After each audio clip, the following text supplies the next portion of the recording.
So who's the most compelling villain that DC has right now? It's you're the villain, and we're seeing a lot of villains out there, and a lot of villains are getting exposed, right? In pages of comics. But who's the biggest bad, and who's the one with the biggest long-term potential after this you're the villain stuff's all over?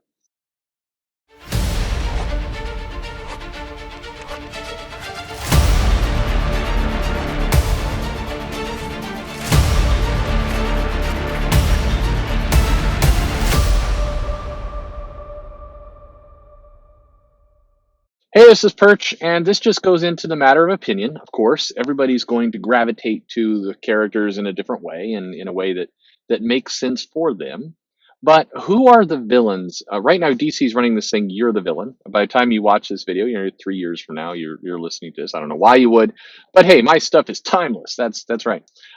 Which villains are going to be the ones to kind of carry the weight for DC?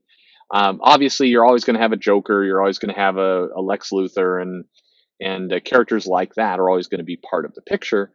But we run through phases. There are times when the Joker is a big deal, and then we go a couple of years where he's not, and then he comes back, and it's all over the place. So right now, in You're the Villain, it's Lex Luthor and Perpetua's kind of event, and we've had Bane over in City of Bane, as well as Thomas Wayne, kind of Batman's dad, who's doing it for his own good. And then we've got Leviathan over there in the Superman books as being a big bad, a sneaky bad. But who, as I look at things in terms of, say, 2 years from now, I'm kind of forecasting the future. Who are the villains that are likely to be kind of, still have some merit, still have some meat to them? Right now, I think one of the ones that is likely to kind of really have a big 2021, kind of past the you're the villain, and then the crisis event that will happen, and so on, but just kind of merging out of that. I think Deathstroke is likely to be one of the bigger names that will be out, say, 5 years from now. I think Tyrion the Fourth is going to do some things with him with Batman, and I think as long as they protect him as being, not an outright villain, but somebody who certainly has a lot of dimensions to him, somebody who's super capable, somebody who can out Batman. I think Deathstroke is one of those characters that they can really build some real things around. His solo title's been investigating him as kind of an anti-hero, or a villain but with heroic tendencies and so on. But I think Deathstroke's the kind of character where you can have him be the Batman antithesis and really put some things there. Um, some people have asked about the Batman Who Laughs in terms of the longevity there.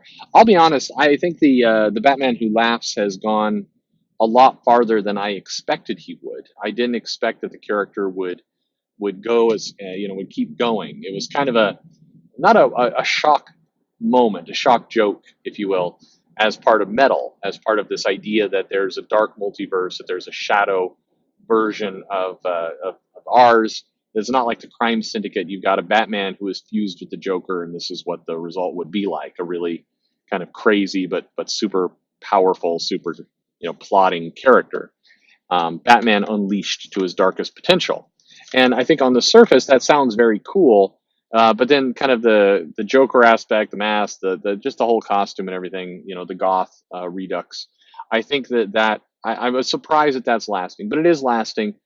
I don't see that continuing on and on and on. I think that there's got to be a shelf life to that character and that concept, and I think we're at it arguably now. I think part of it's kind of been artificially inflated or artificially lasting longer than normal because of certain things the character gets put into. I think the character is taken off the table like just at the right moment with Justice League, and then brought back at kind of just the right moment with Secret Six. And I think that has helped a lot. It's allowed us to play with some other dark versions. Everybody likes this. One of the big comic tropes I think that has been well loved for forever, honestly, is this idea of like the hero's gone bad. Let's see the bad version of them, and then they'll put them in dark clothing. And it's why Superman with the red kryptonite has always been a popular thing, and why those kinds of what happens when the people you love turn evil. They're storylines people like, and they're always exciting for comic fans. So that's that's given it some longevity. But as a Secret Six kind of wind down, and we have enough of that, then I think that we finally are going to get to the next next phase here where that character is going to feel a bit played out. I think Lex Luthor, after the whole Legion of Doom, Year of the Villain, he gets kind of put on the shelf. Bane, same thing. Year of Bane. Not only, it's been a lot of Bane, but also the ending was so weak. The shortened Tom King run actually, I think, chopped Bane right off the knees. I mean, you can argue that Bane as a character was built up, built up, built up, and then boop, just kind of defeated rather quickly. And I think that's a huge. I mean, Bane arguably is a character that suffered the most, I would say, in this whole thing, because I think he. I don't know. You can't build characters up and up and up and up and then just kind of instantly defeat them. It's bad booking, as they say in the wrestling business. Um, I'm doing a lot more of what characters won't be there than what will. Like I said, Deathstroke I think is a big one. I think Sinestro is another one that likely has some future. He kind of got B-listed in Year of the Villain with Perpetua and the Legion of Doom, but I think he'll have some resurgence. There's stuff you can do with Sinestro again to kind of make him a powerful character. Feels like DC is going to do some more with Lobo, that we're going to have Lobo kind of be more of a villainous character in the future, a force of kind of a primal force villain. There's at least some feeling of that. And I think the other one, I think you're going to see at least some attempts at, not necessarily some new villains, but when the Secret Six storyline is all done, do they bring the Blue Beetle infected? Do they bring him all the way back, or do we get something new there? I mean, arguably, I think whether we like it or not, the Manhunter reveal of Leviathan is going to be a villain that Bendis is clearly going to play with for the next decade. So, buckle up. We're going to get lots and lots of Leviathan as a concept and as a character. And that's going to be a continuing big bad there. But, whether or not it sticks with readers is another thing. I think the challenge is you've got to have pure out, bad characters at some point. Readers like to have the villains that are shades of gray. There's storytelling opportunities you can do in there, and that's good. But you also have to have just pure kind of evil characters.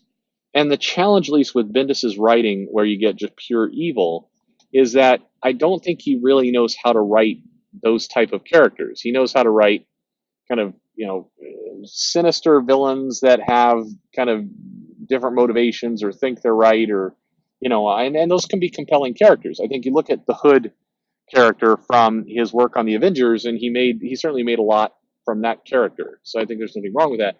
But then you look at like how he handles Ultron, for example, in Age of Ultron. He was able to handle the threat of Ultron well, but not kind of the villainy of Ultron well. It always feels like he doesn't really know what to do with those type of pure evil characters. He kind of, it's beyond him. And so if we're looking at a world with DC after Crisis, where you got, maybe Snyder contributing to some extent, although he's making some ground with his creator-owned work.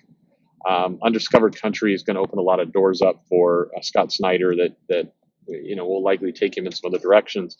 But if you've got Bendis kind of really helming the ship, then where does the villainy come from? Like I said, I think we get Deathstroke. I wouldn't be surprised if at some point, as a storyline, if I was DC, I would be doing this, where coming out of Year of the Villain, you have kind of the big battle, the heroes overcome, and life gets back to normal with the heroes on top. We get the Golden Age again, as I feel completely like this is a repeat of the Dark Reign, and then followed by the Golden Age in Marvel. Bendis was not responsible for Year of the Villain and all the rest, so you can't lay that on him, but feels like a similar arc.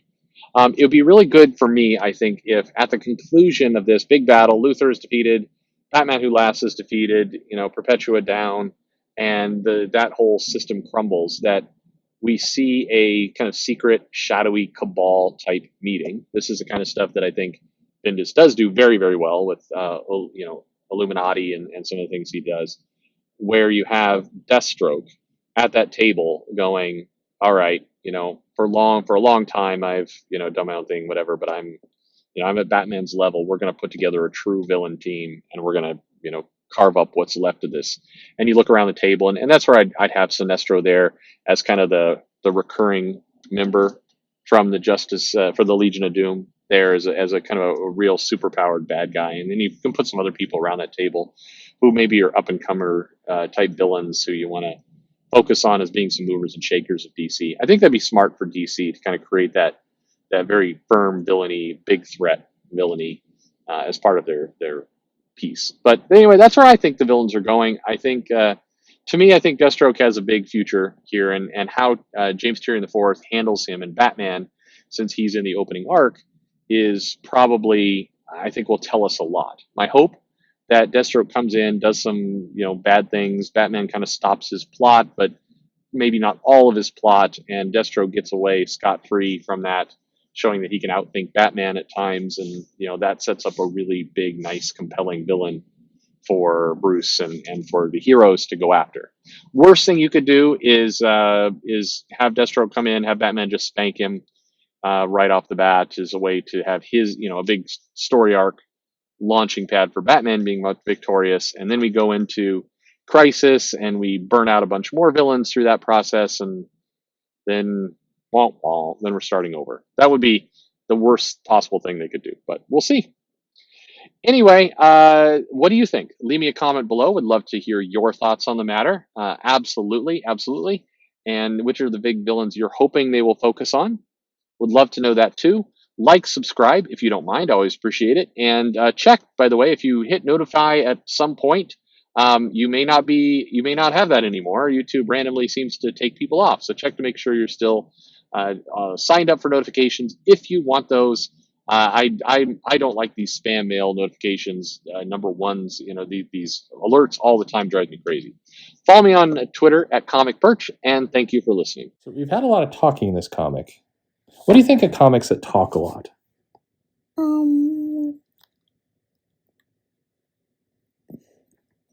They're not good. Not good. You are not a Brian Michael Bendis fan. That's what I'm getting here right here.